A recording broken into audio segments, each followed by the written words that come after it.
UP तक उत्सव में आप सभी का स्वागत है। 17 से 18 मार्च अयोध्या में। रजिस्ट्रेशन के लिए लिंक डिस्क्रिप्शन बॉक्स में। बीजेपी 2024 में उत्तर प्रदेश की 80 में से 80 सीटें जीतने का दावा कर रही है, लेकिन 9 सीटें ऐसी है जिस पर बीजेपी को डर लग रहा है। कौन है ये 9 सीटें और क्यों बीजेपी डर रही है, हम आपको ये बताएंगे। ये भी जानिए कि समाजवादी पार्टी के भीतर जिस मैनपुरी मॉडल को लेकर खूब चर्चा चल रही है, तो क्या सचमुच कोई ऐसा मॉडल है या फिर कोई एक कंफ्यूजन है। आखिर क्यों पार्टी के प्रवक्ताओं में इसे लेकर दो बात सामने है और क्यों इसे अब खारिज किया जा रहा है।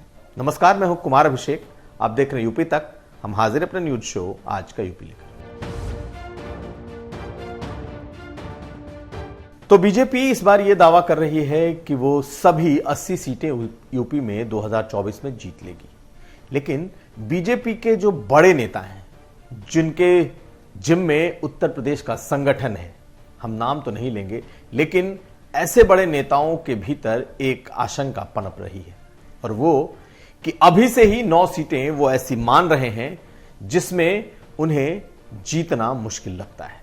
हालांकि उनका कहना है कि वो इनमें से भी जीतेंगे, लेकिन वो 9 ऐसी सीटें हैं जिसमें बीजेपी को अभी से ही डर लग रहा है कि क्या वो इन 9 सीटों को दोबारा से जीत पाएगी या इन 9 सीटों में बीजेपी जीत पाएगी। उन 9 सीटों में कई ऐसी सीटें हैं जो आज बीजेपी के पास हैं, लेकिन ये सीटें इस बार 24 में बीजेपी के लिए मुश्किल का सबब होने वाले हैं, और ये वो सीटें हैं जिस पर समाजवादी पार्टी सबसे ज्यादा मजबूत है। और जब हम आपको इस बात को बता रहे हैं कि ये 9 सीटें, तो आप मान लीजिए कि इन 9 सीटों पर बीजेपी के भीतर संगठन में भी खूब मंथन हुआ है कि आखिर इन सीटों को जीता कैसे जाए। तो सबसे पहले जो सीटें, जिन 9 सीटों की हम बात करें, उनका नाम जान लीजिए कि आखिर ये कौन कौन सी 9 सीटें हैं। नगीना, रामपुर, संभल, बदायूं, फिरोजाबाद, मैनपुरी, रायबरेली, आजमगढ़ और लालगंज। और आपको बता दें कि इसमें से ज्यादातर सीटें इस वक्त बीजेपी के पास हैं, जिसमें आजमगढ़ बीजेपी ने जीता है। अखिलेश यादव ने वो सीट खाली की थी, उपचुनाव में बीजेपी ने इस सीट को जीता है। फिरोजाबाद, इस सीट पर बीजेपी का कब्जा है। बदायूं, ये सीट भी बीजेपी के पास है और स्वामी प्रसाद मौर्य की बेटी संघमित्रा मौर्य यहां से सांसद हैं। इसके अलावा रामपुर बीजेपी ने जीता है और रामपुर में बीजेपी का सांसद है। तो 9 में से 4-5 ऐसी सीटें हैं जो इस वक्त भी बीजेपी के पास हैं, लेकिन पार्टी को ये सीटें बेहद ही मुश्किल दिखाई दे रही हैं। हालांकि बीजेपी के जिस बड़े नेता ने दावा किया कि इन 9 सीटों के अलावा वो सभी 71 सीटों में बीजेपी को कोई दिक्कत नहीं है और वो जीत लेगी, लेकिन आप अंदाजा लगाइए कि इन 9 सीटों में 4 ऐसी सीटें हैं, 5 ऐसी सीटें हैं जिस पर आज भी बीजेपी का सांसद है, और बीजेपी इसे अपने सबसे वर्स्ट, जिसे कहते हैं चुनावी क्षेत्र के रूप में बीजेपी ने मान रखा है। यानी कि 9 में से 4 जो बीजेपी के पास है, वो उसे जीतने में मुश्किल हो रही है। उसका मानना है कि यहां जीतना मुश्किल है या ऐसी सीटें हैं जो बेहद ही कठिन हैं। ऐसे में दूसरी और कई ऐसी सीटें होंगी जहां उन्हें कड़ी चुनौती मिलेगी। अब अगर हम इन सीट वाइज इन क्षेत्रों को देखें, तो फिरोजाबाद की सीट, जहां बीजेपी ने इस सीट को जीता है, लेकिन शिवपाल यादव और रामगोपाल यादव के बेटे आमने सामने थे और उस बीच में बीजेपी ने वो सीट निकाल ली। अब पूरा परिवार एक हो गया है और ऐसे में बीजेपी को लगता है कि अब यह सीट उसके लिए मुश्किल भरी हो गई है। रामपुर की सीट, रामपुर बीजेपी ने जीता, लेकिन रामपुर सीट मुस्लिम बहुल सीट है। आरोप यह लगे कि प्रशासनिक मशीनरी का दुरुपयोग हुआ, तो क्या 2024 में बीजेपी रामपुर दोबारा जीत पाएगी? ऐसी स्थिति में जब पूरे देश में चुनाव हो रहे होंगे, ऐसी स्थिति में रामपुर जीतना बीजेपी को मुश्किल लग रहा है, क्योंकि रामपुर का जब उपचुनाव हुआ था तो सिर्फ एकमात्र कॉन्सेंट्रेशन सरकार का, पार्टी का रामपुर था और उन्होंने वो सीटें जीत ली। लेकिन इस बार यह मुश्किल है बीजेपी के भीतर। अगर आप देखें तो आजमगढ़ वो सीट है जो परंपरागत तौर पर समाजवादी पार्टी के साथ रही है। वहां से मुलायम सिंह यादव जीते हैं, अखिलेश यादव जीते, लेकिन अखिलेश यादव के छोड़ने के बाद 8,000 वोटों के आसपास से निरहुआ ने इस सीट को निकाला है।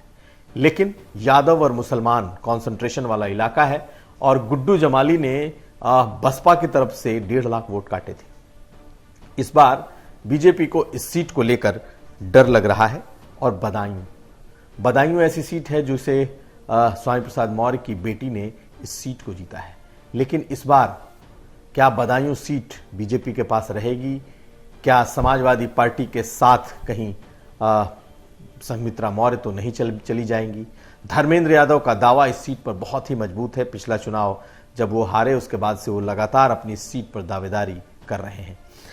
बाकी रामपुर, संभल, नगीना, संभल, रायबरेली ऐसी सीटें, रायबरेली कांग्रेस की परंपरागत सीट है, खुद सोनिया गांधी जीतती हैं और बीजेपी मानती है कि वो इस सीट नहीं जीत पाएगी, बेहद ही टफ है। तो कुल मिलाकर के जिन 9 सीटों की चर्चा हमने आपसे की वो ऐसी सीटें हैं जिसे बीजेपी का टॉप ब्रास भी मानता है कि वो इन सीटों पर डर रही है।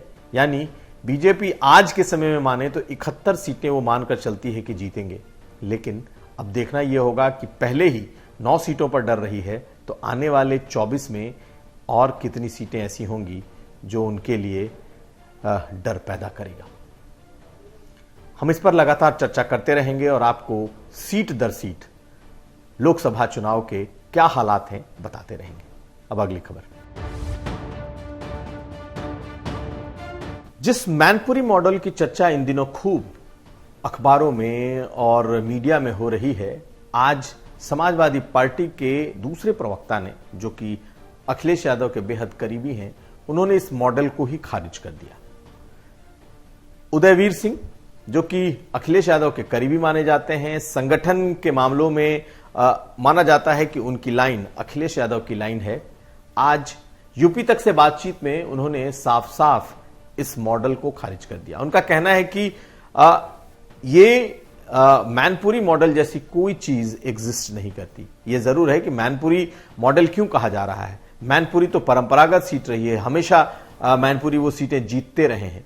और रही बात संगठन की, तो समाजवादी पार्टी ने कोई ऐसा संगठन का अलग से इंफ्रास्ट्रक्चर नहीं बनाया है या बीजेपी के तर्ज पे वो कोई अलग से कोई कुछ करने नहीं जा रही, बल्कि समाजवादी पार्टी का संगठन मजबूत है। इसलिए ऐसे मॉडल की बात बेमानी है। यही नहीं, समाजवादी पार्टी के एक प्रवक्ता आशुतोष वर्मा ने कहा था कि ये मॉडल है और शिवपाल यादव इस मॉडल को देख रहे हैं, यानी कि वो इसे हेड कर रहे हैं। दूसरी तरफ उदयवीर सिंह ने साफ साफ इससे मना कर दिया कि ऐसा कोई मॉडल नहीं है। और शिवपाल यादव बड़े नेता हैं, लेकिन संगठन देखते हैं, लेकिन किसी मॉडल को उनके अंदर में नहीं दिया जा रहा या वो किसी मॉडल को नहीं देखने जा रहे। तो यूपी तक ने दोनों नेताओं से बात की थी और इस मॉडल के बारे में दोनों से पूछा था। पार्टी के भीतर इस मॉडल को लेकर के ही नेताओं को नहीं पता या नेता एक दूसरे का काट कर रहे हैं खुलेआम।